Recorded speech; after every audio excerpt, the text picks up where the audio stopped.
Hello friends, tasty recipes 24/7 में आपका स्वागत है। आज हम बनाएंगे साक्सुका, जिसे मसाला पोच भी कहते हैं। यह अंडे से बनने वाली इंटरनेशनल डिश है।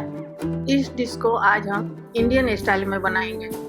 इसे इजीली 10 मिनट में बनाया जा सकता है। इसे बनाने के लिए हमें चाहिए एक बारीक कटी हुई प्याज, एक बारीक कटी हुई टमाटर, 1 चम्मच हरी धनिया, एक बारीक कटी हरी मिर्च, 1 छोटी चम्मच गरम मसाला, 1 छोटी चम्मच हल्दी पाउडर, 1 चम्मच लाल मिर्च पाउडर, नमक स्वाद अनुसार, 1 चम्मच धनिया पाउडर, 1 चम्मच जीरा पाउडर, 1 चम्मच जिंजर गार्लिक पेस्ट और 3 अंडे। पहले कढ़ाई को गर्म करेंगे, फिर उसमें 2 चम्मच तेल डालेंगे। जब तेल गर्म हो जाए उसमें प्याज डाल देंगे। मीडियम फ्लेम पर प्याज को 3 से 4 मिनट तक भूनेंगे, जब तक कि वह गोल्डन ब्राउन ना हो जाए।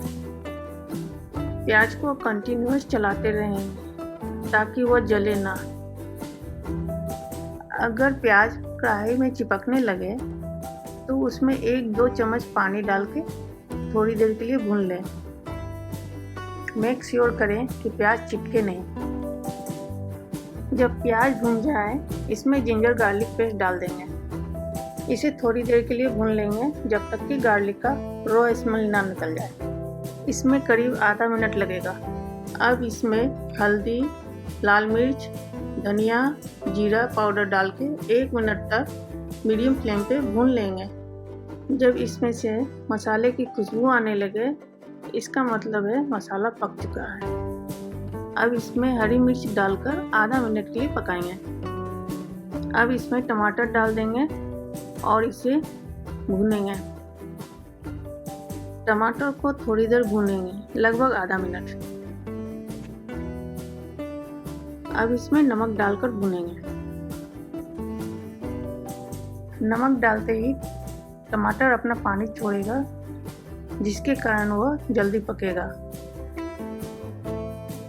अब इसे ढककर लो फ्लेम पे थोड़ी देर के लिए पकाएंगे। 2 मिनट बाद लिड हटा के चेक करेंगे कि टमाटर पका है या नहीं पका है।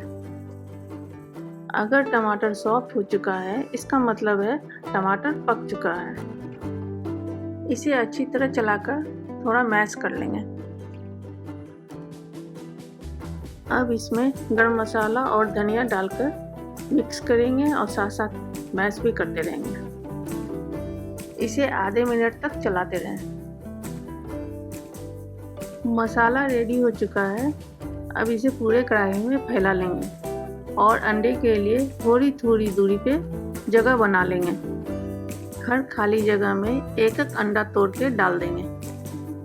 अब इसे ढक के 2 से 3 मिनट तक पकाएंगे लो फ्लेम पर।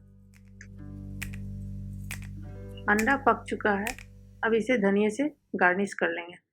अब साक्सुका सर्व करने के लिए रेडी है। इसे नान, पराठा और ब्रेड किसी भी चीज़ के साथ सर्व कर सकते हैं।